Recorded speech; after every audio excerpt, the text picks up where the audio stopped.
അതായത് ഇതൊക്കെ ചരിത്രത്തിലെ ഒരു നിർണായക നിമിഷമാണ്. കാരണം നമ്മൾ യോഗി ആദിത്യനാഥിനെ ക്ഷണിക്കുകയും അദ്ദേഹം അതിൻ്റെ സന്ദേശം അയക്കുകയും ചെയ്തു. ഇനിയിപ്പോൾ ബി ജെ പിക്കാർ പന്തളത്ത് നടത്തുന്നതിന് എന്ത് പ്രസക്തിയുള്ളത്? ഒരു പ്രാധാന്യമില്ല. നരേന്ദ്രമോദിയുടെ സന്ദേശം പുറകെ വരുന്നുണ്ടാവും എന്ന് ഞാൻ വിചാരിക്കുന്നു. അത് കിട്ടാൻ വൈകിയതായിരിക്കും. അദ്ദേഹത്തിന് അയച്ചാൽ പുള്ളി വരില്ല എന്ന് പറയുമോ? ഇതിന് ആശംസ നേരാതിരിക്കുമോ? അമിത്ഷാ ആണെങ്കിലും നരേന്ദ്രമോദി ആണെങ്കിലും അതല്ല ഇനി നിതിൻ ഗഡ്കരി ആണെങ്കിലും ഇവിടെ നിന്നൊരു സന്ദേശം അങ്ങോട്ട് അയച്ചാൽ അവിടെ നിന്നൊരു സന്ദേശം ഇങ്ങനെ കിട്ടും. പക്ഷേ അത് വായിക്കണോ വായിക്കാതിരിക്കണോ എന്നുള്ളത് ഈ സംഘാടകരുടെ ഒരു യുക്തി അനുസരിച്ച് അല്ലെങ്കിൽ അവരുടെ വിവേചനാധികാരം ഉപയോഗിച്ച് ത്യാജ്യഗ്രാഹി വിവേചന ശക്തി ഉപയോഗിച്ച് ചെയ്യേണ്ട കാര്യം. ഏതായാലും വാസവന് നല്ല ഔചിത്യമുണ്ട് എന്നുള്ള കാര്യത്തിൽ യാതൊരു സംശയമില്ല. ഇത് വായിച്ചതോടുകൂടി ഞാൻ നേരത്തെ പറഞ്ഞ പോയിന്റ് ഒന്നുകൂടി ബലപ്പെട്ടു എന്നുള്ളതാണ്. ഇനിയിപ്പോൾ ബി ജെ പിക്ക് എതിരെ വോട്ട് ചെയ്യണേ, ഇനി CPM വോട്ട് ചെയ്താൽ മതി എന്നിത് കാണുന്ന ഏതൊരു അയ്യപ്പ ഭക്തനും അത് കൺവിൻസ് ആയി കഴിഞ്ഞു.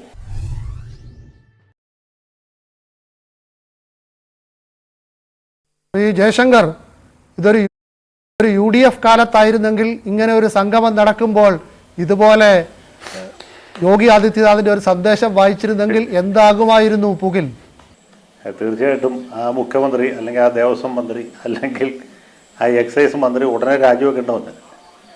കോലീബി സഖ്യം എന്ന് പറഞ്ഞ് ഇവിടെ സഖാക്കൾ എന്തൊക്കെ അക്രമം നടത്തി. ഏതായാലും ഇതൊക്കെ ചരിത്രത്തിലെ ഒരു നിർണായക നിമിഷമാണ്. കാരണം നമ്മൾ യോഗി ആദിത്യനാഥിനെ ക്ഷണിക്കുകയും അദ്ദേഹം അതിൻ്റെ സന്ദേശം അയക്കുകയും ചെയ്തു. ഇനിയിപ്പോൾ ബി ജെ പിക്കാർ പന്തളത്ത് നടത്തുന്നതിന് എന്ത് പ്രസക്തിയുള്ളത്? ഒരു പ്രാധാന്യമില്ല. നരേന്ദ്രമോദിയുടെ സന്ദേശം പുറകെ വരുന്നുണ്ടാവും എന്ന് ഞാൻ വിചാരിക്കുന്നു. അത് കിട്ടാൻ വൈകിയതായിരിക്കും. അദ്ദേഹത്തിന് അയച്ചാൽ പുള്ളി വരില്ല എന്ന് പറയുമോ? ഇതിന് ആശംസ നേരാതിരിക്കുമോ? അമിത്ഷാ ആണെങ്കിലും നരേന്ദ്രമോദി ആണെങ്കിലും അതല്ല ഇനി നിതിൻ ഗഡ്കരി ആണെങ്കിലും ഇവിടെ നിന്നൊരു സന്ദേശം അങ്ങോട്ട് അയച്ചാൽ അവിടെ നിന്നൊരു സന്ദേശം ഇങ്ങനെ കിട്ടും. പക്ഷേ അത് വായിക്കണോ വായിക്കാതിരിക്കണോ എന്നുള്ളത് ഈ സംഘാടകരുടെ ഒരു യുക്തി അനുസരിച്ച് അല്ലെങ്കിൽ അവരുടെ വിവേചനാധികാരം ഉപയോഗിച്ച് ത്യാജ്യഗ്രാഹി വിവേചന ശക്തി ഉപയോഗിച്ച് ചെയ്യേണ്ട കാര്യം.